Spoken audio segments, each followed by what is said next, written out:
नमस्कार दोस्तों, स्वागत है आपका उमंग एकेडमी ए टू जेड में। आज हम बात करेंगे संधि की। और संधि से एक क्वेश्चन पूछा ही जाता है जहां पर संस्कृत भाषा व्याकरण पूछी जाती है। और संस्कृत के अलावा हिंदी में भी संधि एक महत्वपूर्ण चैप्टर है। ठीक है, तो यहाँ पर हम संस्कृत भाषा में करेंगे बात। ठीक है, तो संस्कृत में देखते हैं संधि कैसी होती है, कितने प्रकार की होती है और कौन कौन सी संधि होती है। ठीक है, तो देखो यहाँ संधि होती क्या है, कहलाती क्या है। परः सन्निकर्ष संहिता, मतलब वर्णों की अत्यंत समीपता। क्या समीपता ही क्या है, संधि है। क्या है, अत्यंत समीपता। किसकी, वर्णों की, ना कि शब्दों की। किसकी, वर्णों की अत्यंत समीपता ही क्या होती है, संधि होती है। अब संधि का दूसरा नाम क्या है, संहिता है। क्या है, संधि को दूसरे नाम से भी जाना जाता है। किस नाम से, संहिता नाम से। ठीक है, तो ये भी क्वेश्चन आ सकता है कि संधि का दूसरा नाम क्या है, तो क्या है, संहिता है। ठीक है, वर्णानाम मेलनः, वर्णानाम मेलनः संधि। क्या, वर्णों का मेल ही क्या है, संधि है। मतलब वर्ण कौन कौन से होते हैं, स्वर और व्यंजन होते हैं। इसके बारे में अपन पहले ही चर्चा कर चुके हैं। ठीक है, तो वर्णों का परस्पर मेल क्या होता है, संधि होता है। मतलब परस्पर मतलब कि वर्णों का आपस में मिलना। ठीक है, तो पूर्व पद के अंतिम वर्ण, क्या पूर्व मतलब पहले वाले पद के अंतिम वर्ण, और पर पद मतलब कि बाद वाले पद के प्रथम पद से उत्पन्न विकार की संधि। प्रथम पद नहीं है, यहाँ पर वर्ण लिखना था, गलती से पद हो गया है। ठीक है, तो पूर्व पद के क्या, अंतिम वर्ण, और अंतिम पद के प्रथम वर्ण में जो मतलब कि उत्पन्न होता है क्या, विकार, या मिलने से दोनों के जो भी उत्पन्न होता है विकार, उसको क्या कहते हैं, संधि कहते हैं। ठीक है, वर्ण जैसे यहाँ पर हिम प्लस आलय लिखा हुआ है, तो हिम में माँ लास्ट है। हिम कैसा, पहला वाला पद है, और आलय दूसरा वाला पद है। तो हिम में पहले पद, हिम मतलब पहला पद है, तो इसका लास्ट वर्ण का क्या हो गया, माँ हो गया। तो माँ में जो भी वर्ण छुपा होगा या फिर माँ लेंगे तो ठीक है, और वो और लास्ट वाले मतलब कि आलय शब्द का पहला वर्ण मतलब आ, तो इन दोनों के मिलने से जो भी संधि में जो भी विकार उत्पन्न होगा वो क्या कहलाएगा, संधि कहलाएगी। ठीक है, अब वर्णों का जुड़ना संधि है। क्या, वर्णों का जुड़ना संधि है, या फिर वर्णों का और वर्णों का अलग होना क्या होता है, संधि विच्छेद होता है। जुड़ना तो संधि कहलाएगी, और उसको विच्छेद करना, क्या अलग करना, क्या हो जाएगा, संधि विच्छेद कहलाएगा। ठीक है, तो संधि और संधि विच्छेद आप जान गए कि संधि क्या होती है। संधि मतलब वर्णों का जुड़ना, और वर्णों का अलग होना क्या होता है, संधि विच्छेद होता है। ठीक है, अब यहाँ संधि के प्रकार देखें। संधि 3 प्रकार की होती है। वैसे कौन कौन होती है, अच संधि, हल संधि और विसर्ग संधि। संस्कृत में होती है अच, हल और विसर्ग। तो अच क्यों बोला जाता है इसको, अच है जो इस स्वर ही है। क्या है, स्वर संधि को ही अच बोला जाता है, और हल को व्यंजन बोला जाता है। ठीक है, तो अच को स्वर को अच संधि क्यों बोला जाता है, आपको पता होना चाहिए कि जो प्रत्याहार होते हैं, तो जो अच एक प्रत्याहार है, तो अच के अंदर पूरे स्वर आ जाते हैं। क्या, अच प्रत्याहार के बीच में पूरे क्या आ जाते हैं, स्वर आ जाते हैं, इसलिए उसको क्या सभी स्वरों को बोल दिया जाता है अच। ठीक है, और हल जो प्रत्याहार है उसमें पूरे क्या हो जाते हैं, व्यंजन आ जाते हैं, इसलिए इसको हल संधि भी बोला जाता है। ठीक है, अब यहाँ संधि शब्द में कौन कौन सा, सम उपसर्ग है, और धा धातु है, और कित प्रत्यय है। ठीक है, लेकिन जो अब प्रश्न एक बार पूछा जा चुका है कि जो संधि शब्द है या पद है वो कौन सा है, स्त्रीलिंग है कि पुल्लिंग है कि नपुंसक लिंग है, तो ये इसका उत्तर हो गया पुल्लिंग है। क्या, संधि एक पुल्लिंग शब्द है, ना कि स्त्रीलिंग। हम सब बोलते हैं संधि होती है, लेकिन ये क्या है, पुल्लिंग है। भले ही स्त्रीलिंग जैसा लग रहा है, लेकिन ये क्या है, पुल्लिंग है। एक बार परीक्षा में पूछा जा चुका है क्वेश्चन, और हम लोग अगर हमारे सामने ये क्वेश्चन का रख दिया जाए कि संधि शब्द स्त्रीलिंग है कि पुल्लिंग है, तो हम स्त्रीलिंग ही कर देंगे, और जो गलत हो जाएगा। ठीक है, तो इसका सही उत्तर क्या है, पुल्लिंग है। ठीक है, संधि क्या है, एक पुल्लिंग शब्द है, तो आपको ये भूलना नहीं है। ठीक है, जो 14 महेश्वर सूत्र हैं उनसे प्रत्याहारों का निर्माण होता है, और प्रत्याहार का रोल हमारे संधि में बहुत ज़्यादा है। ठीक है, तो हमको पहले महेश्वर सूत्र कितने होते हैं, 14 होते हैं, तो महेश्वर सूत्र देखना है। पहला महेश्वर सूत्र है अयुण, दूसरा है ऋलिक, और तीसरा है यौण और चौथा है योच। ठीक है, तो ये जो 4 महेश्वर सूत्र हैं ये किस पे आधारित हैं? स्वर आधारित हैं। ठीक है, और जो लास्ट के हैं वो कितने 5 से लेकर के 14 तक क्या है? व्यंजन में है। ठीक है, तो 5वां क्या है? हैवरट, 6वां है लण, 7वां है यमंगणम, झवज, घड़दस, जब गड़दस और खफ, छठ, थच, तटाव और कपय, ससर और हल। ठीक है, तो जो इतने जो महेश्वर सूत्र हैं कितने? 14 है। इनसे प्रत्याहार का निर्माण होता है और प्रत्याहारों की संख्या कितनी मानी गई है? 42 मानी गई। ठीक है, तो प्रत्याहार और महेश्वर सूत्रों का रोल संधि विच्छेद में बहुत है। ठीक है, संधि में तो हमको सबसे पहले इनसे ही देखेंगे। बहुत इजी सी ट्रिक बनेगी किससे? महेश्वर सूत्र से, किसकी? संधि की। ठीक है, तो देखते हैं यहाँ पर एक बार एक नज़र प्रत्याहारों की तालिका में डालिए। प्रत्याहारों की संख्या कितनी होती है? 42 होती है। कितने प्रत्याहार माने गए हैं? 42 माने गए हैं। ठीक है, तो देखें कौन कौन से प्रत्याहार होते हैं। अण, अक, अच, अम, अस, अल, इच, इण, उक, एच, एच, हस, यण, यम, यज, यर, वस, वल, रल, मय, डम, झफ, झाय, झर, भस, जस, वस, खर, छद, चाय, सर, सल। ठीक है, तो ये आपके क्या है? प्रत्याहार हैं। ठीक है, इनसे अपन देखेंगे क्या? संधि। ठीक है, तो देखते हैं संधि। हमने देखा था कि संधि कितने प्रकार की होती है?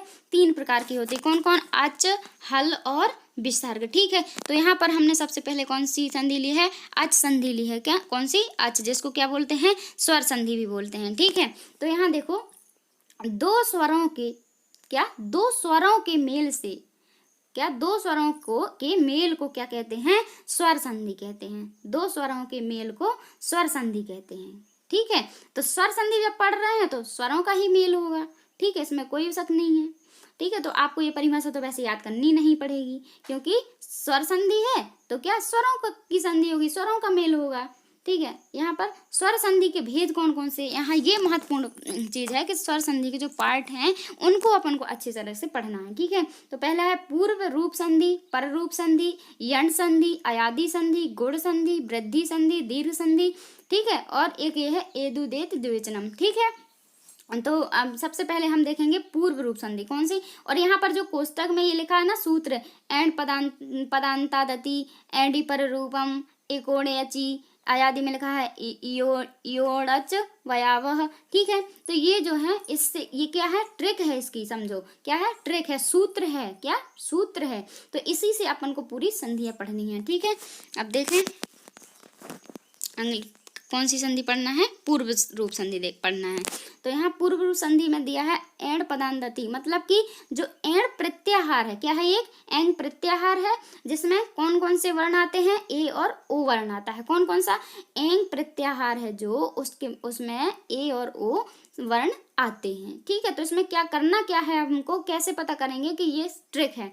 तो देखो पद के अंत में ए और ओ, क्या? ए और ओ आएगा। किसी पद के जो पूर्व पद होगा उसके अंत में क्या आएगा? ए या फिर ओ आएगा, मतलब कि एकार और ओकार, इसी को बोलते हैं। ए से एकार और ओ को ओकार बोलते हैं। ठीक है, हो और आगे ह्रस्व आ हो। क्या है? ह्रस्व आ, मतलब कि छोटा आ हो, तब ए और ओ है जो वो आ के साथ मिल जाते हैं और आ की जगह है ऐसा वाला चिन्ह बना देते हैं। कैसा? ऐसा वाला चिन्ह बना देते हैं। ठीक है, जैसे यहाँ पर देखें, उदाहरण से देखें आप कि जो हरे लिखा है, हरे हो गया पूर्व पद और लास्ट का अ हो गया लास्ट उत्तर पद। ठीक है, जो पूर्व पद है उसके अंत में क्या है? एक ही मात्रा लगी हुई है ना? क्या लगी हुई है? एक ही मात्रा लगी है, तो ए है।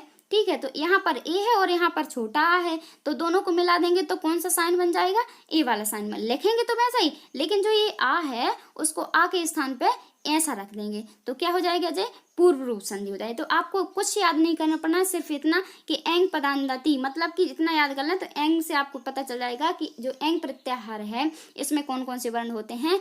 ए और ओ वर्ण होते हैं। और अगर सब पद के अंत में ए और फिर ओ आए और लास्ट के पद में शुरू में क्या छोटा आ जाए, मतलब कि ह्रस्व आ जाए तो दोनों को मिला करके ऐसा वाला साइन बन जाता है, तो वहां पर क्या होता है, पूर्व रूप संधि होती है। जैसे मैं इसको हरे और आ को जोड़ दिया तो ये वाला लिख दिया, ये बना दिया यहाँ पर साइन, आ को आ लिखा था ना यहाँ पर, देवो अपी है तो आ का ऐसा वाला साइन बना दिया, तो ये क्या है, पूर्व रूप संधि। जहां पर भी आपको ऐसा वाला देखे और उसके पहले में मतलब कि ए या फिर ओ हो और लास्ट में मतलब कि यहाँ पर शुरू में क्या हो, छोटा आ हो, तो आपको बिना सोचे समझे क्या पूर्व रूप संधि लगा देनी है। ठीक है, अब हम देखते हैं पर रूप संधि क्या है। क्या, पर रूप संधि। अब पर रूप संधि का भी क्या है, एंग पर रूपम। क्या, एंग पर रूपम जो इसका सूत्र है या फिर ट्रिक कहिए।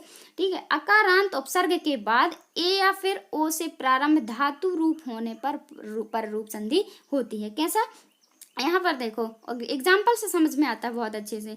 यहाँ देखो प्र क्या है, उपसर्ग है। अकारांत, अकारांत क्या है, छोटा आ हो जिसमें, क्या, अकारांत उपसर्ग, इसमें प्रा बोलो, प्र आ निकल रहा है ना बाद में, तो क्या है जी, अकारांत उपसर्ग हो गया। ठीक है, और इसके बाद क्या है, ए या फिर ओ से प्रारंभ होने वाले धातु रूप है। अब एजते क्या है, एक धातु रूप है।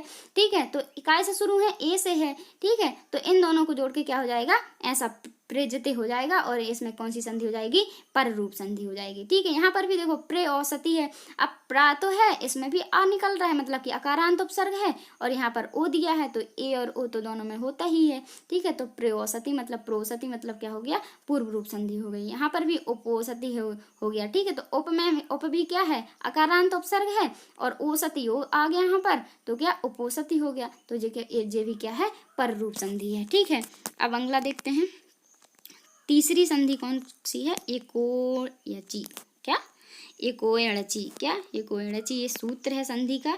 ठीक है, तो यहाँ पर देखें, इसको बोलते क्या है, यण संधि। कौन सी संधि देखना है हमको, यण संधि देखनी है। कौन सी, यण संधि देखनी है। तो इसका सूत्र क्या होता है, एकोय ड़ची, मतलब एक यण और अची, इसका विच्छेद करेंगे तो एक यण और अची होगा। तो एक क्या है, एक प्रत्याहार है, और यण भी प्रत्याहार है। ठीक है, तो एक जो प्रत्याहार है उसको यण प्रत्याहार में बदल दिया जाता है। अगर एक प्रत्याहार आएगा तो जे वाले शब्द में बदल जाएगा। ठीक है, जैसे एक में कौन कौन से आते हैं, ई उ री और र आता है। ठीक है, तो ई का क्या बन जाता है, क्या बन जाता है, या बन जाता है, और उ का वा बन जाता है, और री का रा बन जाता है, और र का ला बन जाता है। ठीक है, अगर बाद में जे आएंगे, जे वाले वर्ण आएंगे, ई उ री ल र, और इसके बाद में असमान स्वर आएगा बाद में। ठीक है, तो क्या, ई का क्या बन जाएगा, या बन जाएगा, उ का वा बन जाएगा, री का रा बन जाएगा, और र का ला बन जाएगा। ठीक, अब यहाँ पर देखो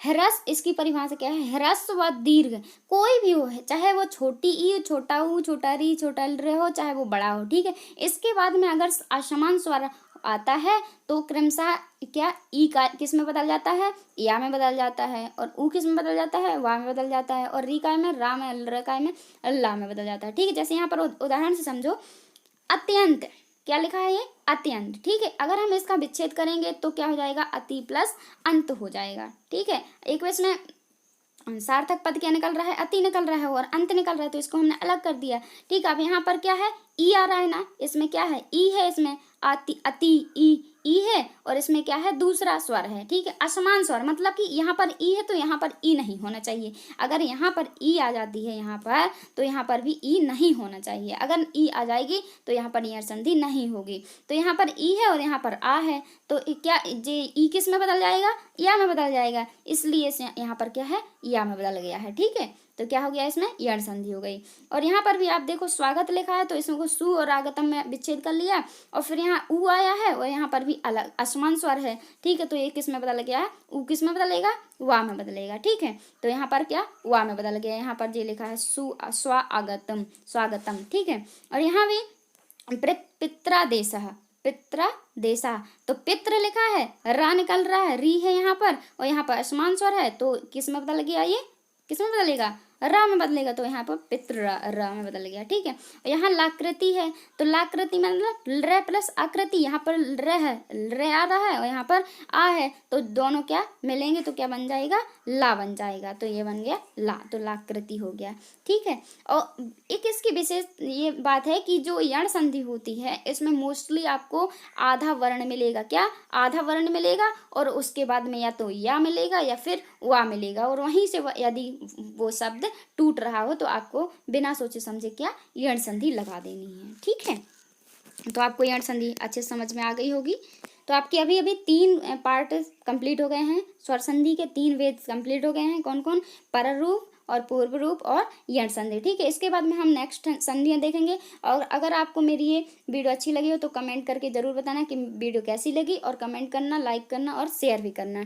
ठीक है, और अभी अगली पार्ट में हम देखेंगे बाकी की और संधियाँ, गौड़ संधि, दीर्घ संधि, वृद्धि संधि, तो हमारी क्या स्वर संधि पूरी कंप्लीट हो जाएगी। ठीक है, अभी के लिए सिर्फ इतना ही, मिलते हैं नेक्स्ट वीडियो में, तब तक के लिए नमस्कार, थैंक्स फॉर वॉचिंग।